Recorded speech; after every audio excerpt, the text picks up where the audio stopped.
Hello, my dear students. I hope you all are doing good. So this is part 2 of MCQs for environmental ecology session, right? So let's get started without wasting any time. तो आज हम question number 11 से आगे करेंगे. For the conservation of migratory species of wild animals which convention to place. Migratory species जो है उनके लिए कौन सा कन्वेंशन बनाया गया, जो माइग्रेटरी स्पीशीज है जो एक जगह से दूसरी जगह जाते हैं उनको बचाने के लिए. तो options are option A Rio de Janeiro convention, Bonn convention, Basel convention और हर्स convention. Choose the correct option. And yes, the right answer is very good, Bonn convention, option B. जो बोन कन्वेंशन लाया गया that was for conservation of migratory species of wild animals. Usually birds migrate करते हैं ना एक जगह से दूसरी जगह. When did the Washington Convention happen? Washington Convention कब हुआ था? 1972, 1973, 1975, 1978.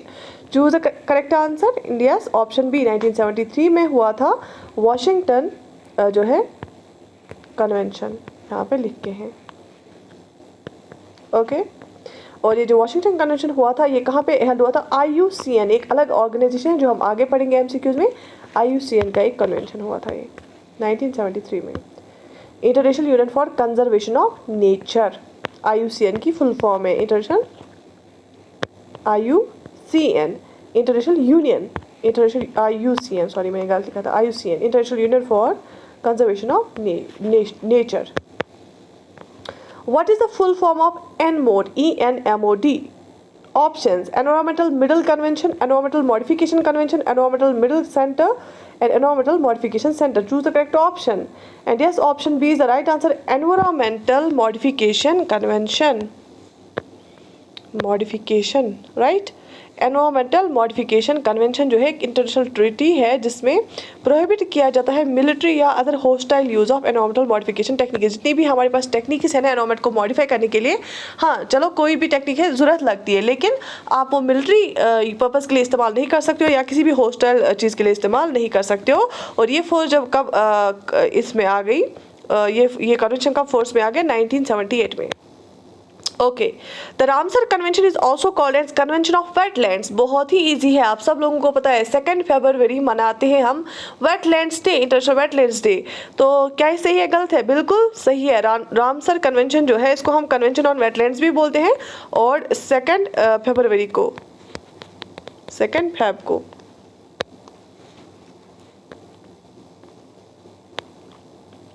ओके. और जो रामसर कन्वेंशन है, बेसिकली रामसर क्या है, मैंने आपको बोला ये सिटीज़ पे नाम पड़ता है इनको. ये रामसर जो एक सिटी है ईरान की, वहाँ पे कन्वेंशन हुआ था. Biosphere is defined as, biosphere को हम कैसे डिफाइन करते हैं? सो ऑप्शंस गिवन है, आप चूज कर लीजिए. Part of earth, water and atmosphere which inhabits living organism, part of soil where animals and plants are found, atmosphere which in which life exists, none of the above. Choose the correct option. क्या लगता है आपको biosphere हम किसको बोलेंगे? Obviously biosphere होता है जब एटमॉस्फेयर, ये लिथोस्फीयर और हाइड्रोस्फीयर तीनों मिलते हैं और एक ऑर्गेनिज्म जहाँ रहता है, क्योंकि हम अर्थ पे रहते हैं, क्योंकि हमारे पास हवा है पीने के लिए, हमारे पास पानी है यूज़ करने के लिए और हमारे पास ज़मीन है, right. So option A is the right answer. Okay, बहुत ही देखो ये सिंपल जो option A is the right answer. ये आपको सिंपल क्वेश्चंस लगेंगे जब हम एग्जामिनेशन सेंटर में होती है, वहाँ का थोड़ा स्ट्रेस ही अलग होता है, इसीलिए एमसीक्यूज करने बहुत ज़रूरी होते हैं. उससे क्या हो जाता है? कॉन्फिडेंस गेन होता है. और जो बेसिक क्वेश्चंस होते हैं ना, देखा गया है कि बेसिक क्वेश्चंस ज़्यादा गलत होने की चांसेस होते हैं. Okay, biosphere consists of, biosphere में क्या क्या चीज़ें होती है? Lithosphere, atmosphere, hydrosphere, all of the above. Choose the correct option, जो कि मैंने अभी बोला. बायोस्फीयर में तीनों चीज़ें होती है, जैसे लिथोस्फीयर हमारा जो अर्थ का ऊपर वाला क्रस्ट होता है, सॉइल. एटमॉस्फेयर जैसे हम एटमॉस्फेयर एक एनवेलोप होता है ऊपर से और जिसे हम ऑक्सीजन लेते हैं. हाइड्रोस्फीयर जो कि जहाँ से हम पानी, हमारा वाटर साइकिल चलता है. तो D, option D, all of the above. Okay, moving to another question. Component of biosphere related with soil. कौन सा कंपोनेंट बायोस्फीयर का सॉइल के साथ रिलेटेड है? Lithosphere, hydrosphere, atmosphere, none of the above. And the answer is शाबाश, it is lithosphere. Very good, very good. Option A. Okay, phenomena of rain, dew, snow, that is different forms of water coming to earth under the force of gravity. जब बारिश होती है वो नीचे गिरती है, नीचे क्यों गिरती है? क्योंकि उनको ग्रेविटी की वजह से। स्नो होती है वो भी नीचे होती है, आपको पता ही है, ये ग्रेविटी का लॉ ही है, न्यूटन्स ग्रेविटी है ना, ग्रेविटी की वजह से ये सब चीज़ें नीचे आ जाती हैं। इसको, इस फिनोमेना को क्या बोला जाता है? Geotropism, climatic factors, precipitation, calcification. Choose the correct option. आपने सुना भी होगा, हम जब कभी बारिश होती है या स्नो होती है, हम विंटर में या समर में हम बोलते हैं it's precipitating outside, so precipitation is the right answer. Option C, process of evapotranspiration and precipitation is called. इस प्रोसेस को हम क्या बोलते हैं? देखो अभी मैंने आपको बताया प्रेसिपिटेशन, देखो मैं क्यों आपको एक्स्ट्रा पॉइंट्स बोलते हैं, इससे आपको और एडिशन और नॉलेज मिलता है, और डिफरेंट क्वेश्चंस अगर आएंगे तो वो आप सॉल्व कर सकते हैं। प्रेसिपिटेशन हो गया जब बारिश होती है, बर्फ़ होती है, जब नीचे गिरती है ऊपर से कुछ चीज़, तो हम उसको वाटर की डिफरेंट फॉर्म्स गिरती है तो हम उसको प्रेसिपिटेशन बोलते हैं। इवापोट्रांसपिरेशन मतलब क्या होता है? जो ट्रांसपिरेशन क्या होता है, जब हमारे प्लांट्स होते हैं ना, उनके जो ऐसे लीफ होते हैं, राइट, लीफ में छोटे छोटे पोर्स होते हैं और वहाँ से पानी, लीफ बाहर आता है, लीफ के लीफ पानी बाहर छोड़ता है, इसको हम ट्रांसपिरेशन बोलते हैं। और जब टेम्परेचर राइज होता है हमारे एटमॉस्फेयर का, वो ये जो पानी है ना उसको इवापरेट, जब टेम्परेचर राइज होता है ये इवापरेट होता है और हवा में चला जाता है, राइट, इसको हम इवापोट्रांसपिरेशन बोलते हैं। और इन दोनों प्रोसेस को मिला के हम क्या बोल सकते हैं? Carbon cycle, nitrogen cycle, hydrological cycle, all of the वो क्या बोल सकते हैं? ऑब्वियसली आप देखिए प्रेसिपिटेशन में भी वो भी फॉर्म्स ऑफ वाटर ही होती है, स्नो हो, हेल हो, आइस हो, हेल स्टॉर्म भी होती है कभी, इवापोट्रांसपिरेशन में भी वाटर आ जाता है, तो इसको हम हाइड्रोलॉजिकल साइकिल बोलते हैं। देखो क्या होता है, कभी कभी अगर आपको कोई क्वेश्चन नहीं आता है लेकिन आपने वो टॉपिक पढ़ा है, तो क्वेश्चन को थोड़ा सा ध्यान देना होता है, उस पर जो पूछा गया है उसको थोड़ा सा समझने की कोशिश करनी होती है, राइट, तो आंसर खुद ब खुद आ जाता है ऑप्शंस देख के। Agents which make free atmospheric nitrogen available to plants. जो एटमॉस्फेरिक नाइट्रोजन होता है ना, उन एजेंट्स को हम क्या बोलेंगे जो एटमॉस्फेरिक नाइट्रोजन प्लांट्स को अवेलेबल कराते हैं? सबसे पहले lightning, free living nitrogen fixing bacteria, symbiotic nitrogen fixing bacteria, all of the above, choose the right answer. And yes, all of the is the right answer. सारी चीज़ें ये, वैसे आपने देखा होगा कि हम बोलते हैं कि वो लेग्यूम्स लगाने चाहिए क्योंकि सिम्बायोटिक रिलेशनशिप में उसमें रहती है वो राइजोफोरा, और वो भी प्रोवाइड करते हैं प्लांट्स को free nitrogen. So all of them is the right answer. Maintenance of soil fertility without addition of nutrition is due to soil fertility को हम कैसे maintain करेंगे? यहाँ से हम कुछ ऐड किए बगैर, फ्लड्स ज़रूरी नहीं है उससे हो जाए, फ्लड्स तो ऊपर वाली लेयर भी कभी ले जाते हैं, ज़्यादातर ले जाते हैं। क्रॉप रेजिड्यू नहीं, favourable temperature, microbial activity. Basically अगर हम यहाँ से एडिशनली कुछ ना डालें उस पर और खुद ही मेंटेन हो जाती है सॉइल, वो जो होते हैं ना माइक्रोब्स अवेलेबल हमारी सॉइल में, वो उसका जो है फर्टिलिटी सॉइल मेंटेन करते हैं। जब माइक्रोब्स मर जाते हैं, उसमें जो कार्बन होता है, नाइट्रोजन होता है, वो सॉइल में चला जाता है, जितने भी उसमें न्यूट्रिएंट्स होते हैं वो सॉइल में चली जाती हैं। जैसे अर्थवर्म से होते हैं, जब वो चलती है तो सॉइल को एरेशन मिलता है, तो बहुत ज़्यादा बेनिफिशियल होती है माइक्रोबियल एक्टिविटी हमारी जो बाय नेचर होता है। A logical sequence of carbon cycle is, हमारी जो कार्बन साइकिल है ना उसका लॉजिकल सीक्वेंस क्या हो सकता है?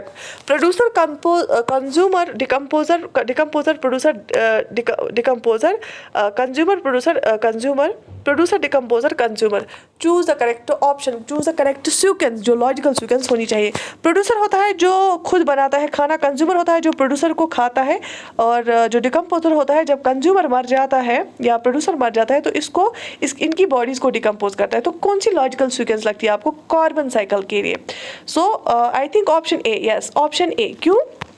देखो कैसे, कार्बन साइकिल का मतलब होता है ना जब सर्कुलर फॉर्म में कोई चीज़ चलती है, सर्कुलर फॉर्म, चाहे वाटर साइकिल हो, चाहे नाइट्रोजन साइकिल हो, चाहे कार्बन साइकिल हो। देखो क्या हो जाता है, ये प्लांट है, प्लांट के पत्ते हैं, प्लांट ग्रीन होता है, ठीक है, पत्तों में स्टोमेटा होता है।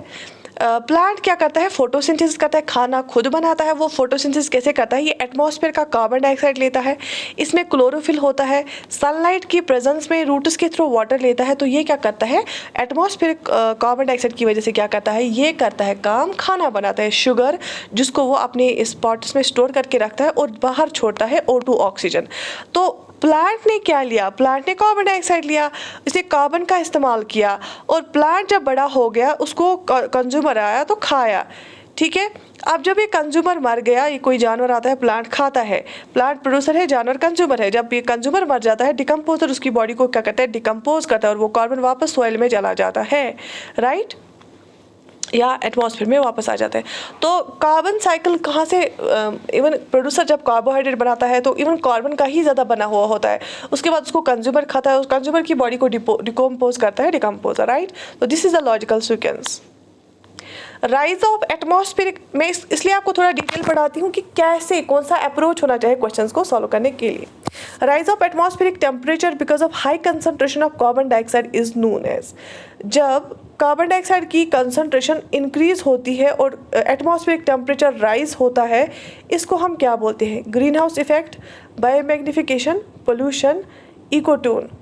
क्या इसको इकोटोन बोलते हैं, क्या पोल्यूशन बोलते हैं, क्या बायोमैग्निफिकेशन बोलते हैं, क्या ग्रीन हाउस इफेक्ट बोलते हैं, इसको हम बोलते हैं ग्रीन हाउस इफेक्ट। जब कार्बन डाइऑक्साइड की लेवल इंक्रीज होती है और इन टर्न क्या करता है, टेम्परेचर एटमॉस्फेयर का इंक्रीज करता है। देखो क्या हो जाता है, ये सन है, सन की सूरज किरणें आती है, सन रेज आती है अर्थ की ओर, राइट, ठीक है, आ गई यहाँ की सन रेज, अर्थ क्या करती है, अर्थ की सरफेस को रिफ्लेक्ट करती है वापस, उसको हम एल्बिडो कहते हैं। लेकिन जब यहाँ ऊपर एक लेयर लेवल होती है ना, एटमॉस्फेयर की एक लेयर होती है, एनवेलप होता है, जब कार्बन डाइऑक्साइड यहाँ पे ज़्यादा होगा, ये क्या करेगा, जब ये वापस जाती है ना ये रेज, ये इनको वापस नहीं छोड़ता है, ये इनको यहीं पर रखता है। जब ये रेज वापस ही नहीं जाएंगी, यहीं पर रखेगा, जितना कार्बन डाइऑक्साइड ज़्यादा होगा उतनी ये रेज को यहीं पर पकड़ेगा और ये वार्म अप करती है हमारे अर्थ को। तो जब ये वार्म अप हो जाता है, इससे क्या हो जाता है, ग्रीन हाउस इफेक्ट, हम इसी को बोलते हैं। और वार्म अप होने से आइस पोल्स, ग्लेशियर्स मेल्ट हो जाते हैं, सॉइल, ये जो सी लेवल राइज हो जाती है, कोस्टल एरियाज डूब जाते हैं, फ्लड्स आते हैं, तो बहुत ज़्यादा प्रॉब्लम्स हो जाती है, एक्सट्रीम वेदर कंडीशंस हो जाती हैं, right. Okay, source of energy in the biosphere is, source of biosphere में सोर्स क्या है एनर्जी का, producer, decomposer, sunlight, heat of the earth, choose the correct option. Biosphere की जो एनर्जी है उसका सोर्स क्या है, तो ऑप्शन सी ओबियसली हमारी जो बेसिकली अल्टीमेट सोर्स है हमारे बायोस्फीयर का, अर्थ का, वो क्या है, वो सनलाइट है। सूरज की किरणें ही जब आती है तो सारा निज़ाम चलता है, ओके। अर्थ इज एन, अर्थ क्या है, open system, closed system, both open and closed system, neither A and nor be, choose the correct option. उसके लिए आपको सबसे पहले पता होना चाहिए ओपन सिस्टम क्या होता है, क्लोज्ड सिस्टम क्या होता है। So option C, both open and closed system. Open system होता है जब आउटसाइड के साथ इंटरेक्शन करेगा सिस्टम, और क्लोज सिस्टम होता है जब बिल्कुल अंदर ही सारी चीज़ें चल रही होती हैं। तो ये आप चेक कर लेना, तो फिर भी ज़्यादातर जो अर्थ है वो ओपन ही होना चाहिए, राइट। तो क्लोज्ड की एग्जाम्पल्स ले लेना, कौन सी प्रोसेस अर्थ में ओपन एंड क्लोज्ड है, okay. Biogeochemical cycles are also known as, biogeochemical cycles जो होते हैं ना उनको हम क्या बोलते हैं, और sedimentary cycles, gaseous cycles, material cycling, cycles of water, choose the correct option. Biogeochemical cycles को क्या बोला जाता है, so the option C, material cycling, okay. Amount of carbon fixed annually through photosynthesis is, कितना ईयरली, एनुअली हो गया yearly, कितना जो है फोटोसिंथेसिस के दौरान कार्बन फिक्स किया जाता है, यूज़ किया जाता है ना फोटोसिंथेसिस में। 4.6 इंटू 1010 kg, 7 इंटू, ज़रूरी भी नहीं है लेकिन कभी कभी जब CBT एग्जाम होता है तो ऐसे क्वेश्चंस भी आ जाते हैं। So option B is the right answer, 7 into 1013 kgs। क्योंकि when you are going for the competitive examination, specially the MCQ pattern, objective paper जब होता है, जब डिस्क्रिप्टिव होता है, आपको पता है कॉन्सेप्ट समझ आया, मेरिट्स डिमेरिट्स पढ़ लिए, या ऐसा होगा अपना ब्रेन थोड़ा सा यूज़ किया, माइंड थोड़ा सा यूज़ किया तो लिख लिया आंसर। बट जब MCQ ऑब्जेक्टिव पेपर होता है उस टाइम पे फैक्चुअल नॉलेज होना भी बहुत ज़्यादा ज़रूरी है, क्योंकि 1-2 नंबर से भी इंसान रह सकता है। फिर climate of the world is threatened by, climate जो वर्ल्ड का क्लाइमेट है उसको किस चीज़ का थ्रेट है। देखो वेदर और क्लाइमेट दो अलग अलग चीज़ें होती हैं। वेदर होता है डे टू डे 24 आवर्ली, अभी बारिश है, कल बर्फ़ होगी, अभी धूप है, कल भी धूप होगी, राइट। क्लाइमेट होता है 30 to 35 ईयर्स तक जो है एवरेज क्या रहता है इस एक पर्टिकुलर मंथ्स में, उसको हम क्लाइमेट बोलते हैं। इंक्रीज किससे थ्रेट है सबसे ज़्यादा, increasing concentration of atmospheric oxygen, क्या इससे थ्रेट होगा, बिल्कुल भी नहीं, क्योंकि ऑक्सीजन हमें ज़रूरत है, हम पीते हैं ऑक्सीजन को। Decreasing amount of atmospheric oxygen, क्या इससे थ्रेट है। Increasing amount of atmospheric carbon dioxide, क्या इससे थ्रेट है। Decreasing amount of atmospheric carbon dioxide, basically सबसे ज़्यादा थ्रेट कभी किस चीज़ से है, ऑप्शन सी। क्यों, ये अभी मुद्दा बन गया है, बहुत बड़ा मुद्दा। UNFCCC का हमने लास्ट टाइम पढ़ा था, हमने प्रोटोकॉल्स का पढ़ा, मॉन्ट्रियल प्रोटोकॉल हमने क्योटो प्रोटोकॉल, ये सब चीज़ें पढ़ी ना, तो उसमें हमने देखा सबसे ज़्यादा इशू क्या है, increasing amount of atmospheric carbon dioxide. क्यों? इससे क्या होता है, ग्रीन हाउस इफेक्ट होता है और इंक्रीज इन टेम्परेचर होता है, एटमॉस्फेयर का टेम्परेचर। ग्रीन हाउस गैसेस क्या होते हैं, ये एब्जॉर्ब करते हैं ना, मैंने अभी समझाया किसको एब्जॉर्ब करते हैं। Absorbers of long wave radiation from earth, transparent both solar radiations as well long radiations from earth, absorbers of solar radiations from warming the atmosphere of earth, transparent emissions from earth from passage into the outer surface। जो ये green house gases होते हैं, ये क्या होते हैं, क्यों इनको ग्रीन हाउस गैस का नाम पड़ा है, क्या करते हैं, क्या ये लॉन्ग वेव रेडिएशंस को एब्जॉर्ब करते हैं, क्या ये ट्रांसपेरेंट होते हैं सोलर रेडिएशंस के लिए भी और लॉन्ग वेव रेडिएशंस के लिए भी जो अर्थ से आती हैं। So option A basically main जो माने जाते हैं ना ग्रीन हाउस गैस की, क्योंकि ये एब्जॉर्ब करते हैं लॉन्ग वेव रेडिएशंस को। यहाँ से मैंने अभी दिखाया, फिर यहाँ से जब वापस जाते हैं ना रेड्स को, इनको ये एब्जॉर्ब करते हैं, यहीं पे रखते हैं। तो ये absorbers of long wave radiation from earth, जो अर्थ से, क्योंकि वहाँ सन से जो आती है ना, उनकी एनर्जी ज़्यादा होती है, वेव लेंथ कम होती है, शॉर्ट वेव लेंथ होती है उनकी। जो अर्थ से वापस एल्बिडो की तो ये जाती है ना वापस सन की ओर, तो एटमॉस्फेयर की ओर, उनकी जो एनर्जी कम होती है लेकिन वेव लेंथ ज़्यादा होती है। ये एडिशनल पॉइंट्स से याद लेना। Non biological nitrogen fixation is मतलब जो बायोलॉजिकली एक होता है, ठीक है, दूसरा होता है नॉन बायोलॉजिकल नाइट्रोजन फिक्सेशन क्या है, इलेक्ट्रोकेमिकल एंड फोटोकेमिकल, राइजोबियल, साइनोबैक्टीरियल और नन ऑफ। तो आप चूज द करेक्ट ऑप्शन। तो इसका ऑप्शन ए है। पता है क्यों? राइजोबियल मैंने बोला, राइजोफोरा उसका जब लेग्यूम्स हम लगाते हैं, बीन प्लांट्स वो करते हैं, वो तो बायोलॉजिकल हो गया। तो इलेक्ट्रोकेमिकल एंड फोटोकेमिकल आर्टिफिशियली जब हम ये करेंगे तो उसको हम इलेक्ट्रोकेमिकल एंड फोटोकेमिकल बोलते हैं। Okay, Pseudomonas is an important component of nitrogen cycle. क्योंकि मैंने बोला कुछ बैक्टीरियाज है जो हमें उस टाइम काम आते हैं प्लांट्स को प्रोवाइड करने के लिए फ्री नाइट्रोजन। जो सीडोमोनास है, इनमें से एक सीडोमोनास उसका नाम है, वो एक इम्पॉर्टेंट कंपोनेंट है किसका, नाइट्रोजन साइकिल का। ये क्या करता है सीडोमोनास, ठीक है, it fixes elemental nitrogen, produces elemental nitrogen, transfers nitrogen, changes ammonium nitrogen into nitrate state। Choose a correct option. ये आपको पता है जर्नल साइंस में आपको oxygen cycle, carbon cycle, nitrogen cycle पढ़ना बहुत ही ज़्यादा ज़रूरी है, ठीक है। अगर आप लोगों को नहीं अभी तक समझ आया या कन्फ्यूजन रहता तो मुझे लिख लेना, लाइव चैट में नहीं, कमेंट सेक्शन में लिख लेना, तो मैं उस पर लेक्चर लाऊंगी। ओके, तो राइट आंसर इज बी। ये क्या करता है, ये एलिमेंटल नाइट्रोजन को प्रोड्यूस करता है।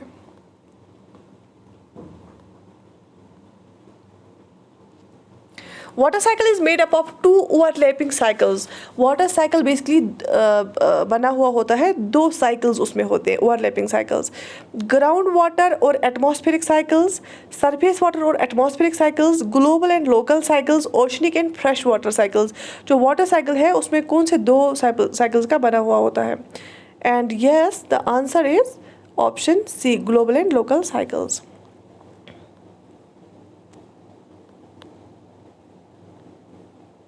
Sedimentary cycle having a small gaseous component is found in। जो सेडिमेंट्री साइकिल होता है इसमें छोटा सा एक गैसियस कंपोनेंट भी होता है। ये किस में पाया जाता है? Phosphorus, nitrogen, carbon, sulphur. Choose the correct option, sedimentary cycle, and the right answer is sulphur.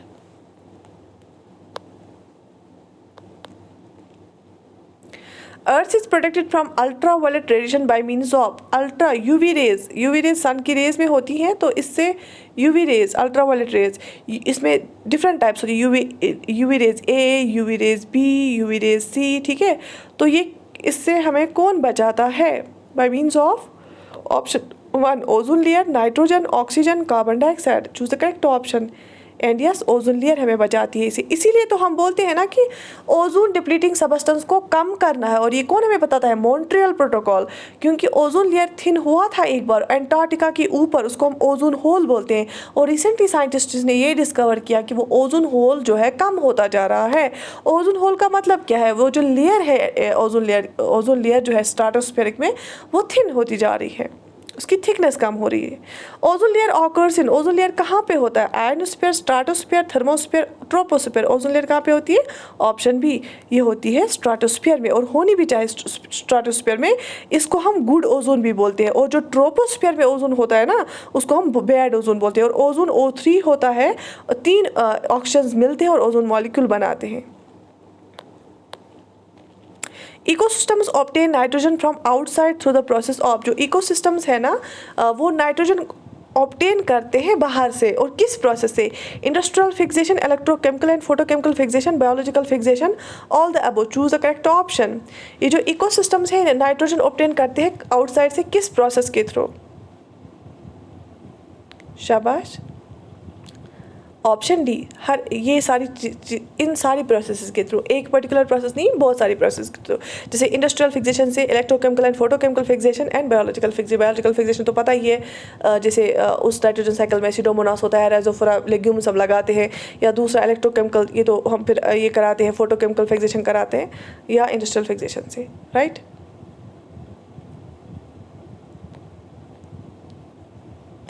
तो earth is an open system for, किस चीज़ के लिए अर्थ ओपन सिस्टम है? Minerals, energy, gases, water. Choose the correct option. And option B. क्यों? देखो मैंने आपको अभी भी बताया ओपन सिस्टम क्या होता है। ओपन सिस्टम उस सिस्टम को हम बोलेंगे जो आउटसाइड एनवायरनमेंट के साथ वो इंटरेक्शन करेगा।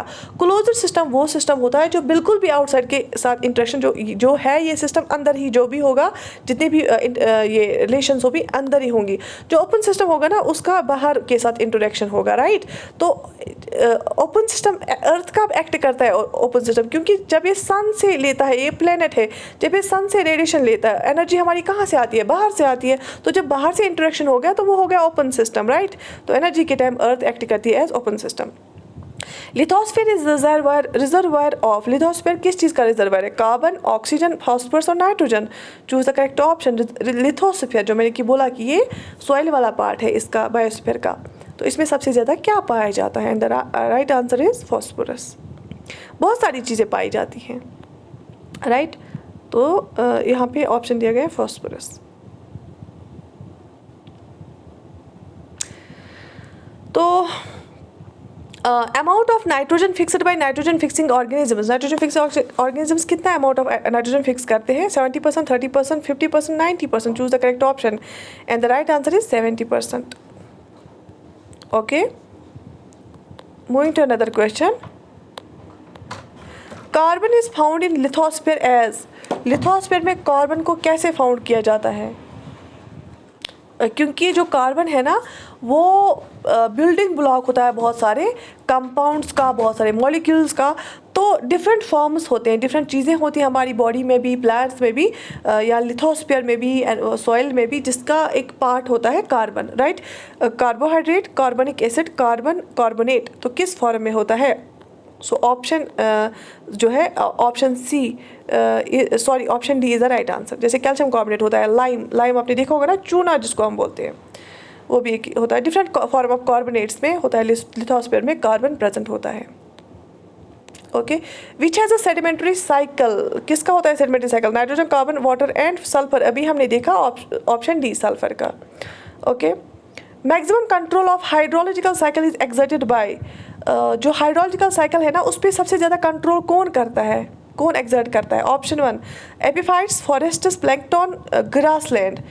Choose the correct option. Epiphytes, forests, plankton, grassland. तो ऑप्शन बी फॉरेस्ट्स, क्योंकि आपने देखा होगा ट्रांसपिरेशन कितनी होती होगी, फॉरेस्ट्स में कितने प्लांट्स होते हैं, उनके पत्तों से कितनी ट्रांसपिरेशन, और फॉरेस्ट्स की वजह से ही रेनफॉल भी होता है। और फॉरेस्ट में कितने सारे पेड़ होंगे, वो कितने सारे रूट से पानी लेते होंगे ग्राउंड वाटर से। तो वाटर साइकिल इसी के साथ ज़्यादा एसोसिएटेड है।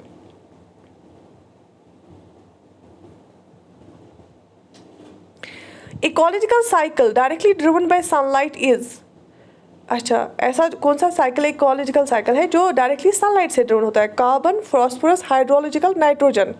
कौन सा साइकिल डायरेक्टली सनसाइड से ड्रिवन होता है, चलाता है डायरेक्टली सनलाइट इसको?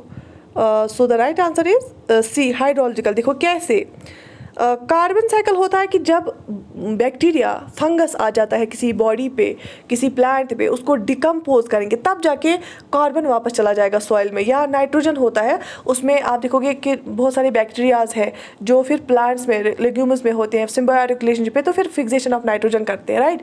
लेकिन जो वाटर साइकिल होता है ना, देखो उसमें क्या है, समंदर में पानी है, उसको जब जब आफ्ताब से, जब सन से रोशनी आएगी, जब सन से एनर्जी मिलेगी, तब जाके इवोपरेशन होगा, तब जब इवोपरेशन होगा तब जाके रेनफॉल होगा, और जब रेनफॉल होके तब जाके ग्राउंड वाटर बनेगा, और जब ग्राउंड वाटर होगा तब जाके प्लांट रूट इस्तेमाल करके, या हम इरिगेशन करेंगे और सॉइल से प्लांट जो है रूट्स के थ्रू प्लांट ले लेगा वाटर, और वाटर फिर से लेके वो खाना बनाएगा खुद के लिए, फिर से ट्रांसपायरेशन होगी, वो पानी चला जाएगा पत्तों से कहाँ, एटमॉस्फेयर में, और उससे क्या हो जाएगी, बारिश होगी। बारिश जब होगी फिर समंदर में पानी आएगा फिर से।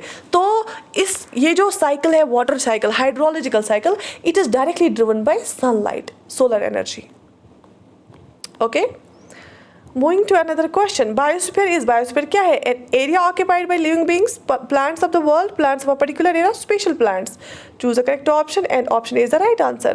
बायोस्फीयर वो पार्ट है जहाँ पे लिविंग बींग्स रहते हैं, और उसमें सिर्फ प्लांट्स ही नहीं आएंगे, उसमें एनिमल्स भी आएंगे, ह्यूमंस भी आएंगे, प्लांट्स भी आएंगे, और माइक्रो ऑर्गेनिजम्स भी आ जाएंगे। थोड़ा सा अपना विजन ब्रॉड करना होता है, जिसने कम ही पढ़ा होगा ना वो बोलेगा हाँ एनिमल्स और प्लांट्स आएंगे, या सिर्फ ह्यूमंस आएंगे। नहीं जी, बायोस्फीयर में ह्यूमंस भी आएंगे, प्लांट्स भी आएंगे, एनिमल्स भी आएंगे, और माइक्रो ऑर्गेनिजम्स भी आएंगे। तब तक हम यहाँ जिंदा नहीं रह सकते जब तक ना कुछ बैक्टीरियाज भी होंगे, वायरसेस भी होंगे, प्रोटोजोन्स भी होंगे, फंगाई भी होगी, अलगी भी होगी। ये सब चीज़ें एनवायरनमेंट को, इकोलॉजी को बैलेंस करते हैं। सब चीज़ों की अहमियत होती है। हाँ, excess of everything is bad. अगर फॉर एग्जाम्पल अलगल ब्लूम होता है, वो सारा ऑक्सीजन वाटर बॉडी का ख़त्म करता है, लेकिन एक लिमिट में, एक मकदार में होना सब चीज़ों का ज़रूरी होता है, right. Source of carbon plants is, plants के लिए जो कार्बन है ना, उसका सोर्स क्या है, carbon dioxide of carbonate rocks, fossil fuels, atmosphere carbon dioxide, all of the above. Plants के लिए जो कार्बन का सोर्स है ना, कहाँ से लाती है वो carbon, and the answer is C, atmospheric carbon dioxide. क्यों, अब मैंने बोला जो प्लांट्स है ना उनका कार्बन कहाँ से आता है, क्या वो रॉक से लेते हैं, क्या फॉसिल फ्यूल से लेते हैं? नहीं जी, मैंने आपको बताया वो जब फोटोसिंथेसिस करते हैं वो एटमॉस्फेरिक कार्बन डाइऑक्साइड लेते हैं, CO2 लेते हैं। देखो क्या हो जाता है, रिएक्शन बन जाती है। जब CO2 आता है नीचे से, इनके थ्रू पानी H2O आता है, यहाँ पे ऐसे, इसमें सनलाइट होता है और क्लोरोफिल होता है, तो क्या बनता है, एक तो शुगर बनता है, एक तो क्या बनता है, ग्लूकोज बनता है, शुगर बनता है, और प्लस O2 ऑक्सीजन निकलता है वापस एटमॉस्फेयर में, राइट। और ये ऑक्सीजन एनिमल्स और प्लांट्स और ह्यूमंस रेस्पिरेशन के टाइम पीते हैं और अपने लंग्स के थ्रू नीचे जाता है, और वहाँ से कार्बन डाइऑक्साइड छोड़ते हैं, और वो कार्बन डाइऑक्साइड प्लांट्स फिर से इस्तेमाल करते हैं, राइट। तो I think this is sufficient for today. Do right in the comment section आपको ये सेशन कैसा लगा। इंशाल्लाह मैं अब ये और लंबा करूँगी, सो दैट कि आपको ज़्यादा से ज़्यादा MCQs प्रोवाइड करूँ। बाकी I am always there for you. किसी भी टॉपिक में आपको कन्फ्यूजन है, डाउट है, कुछ भी क्लियर करना है, आप you can write it in comment section, so that I can make a lecture and bring it for you. I wish you all the best. My prayers are always with you. Take very good care of yourself. Allah Hafiz.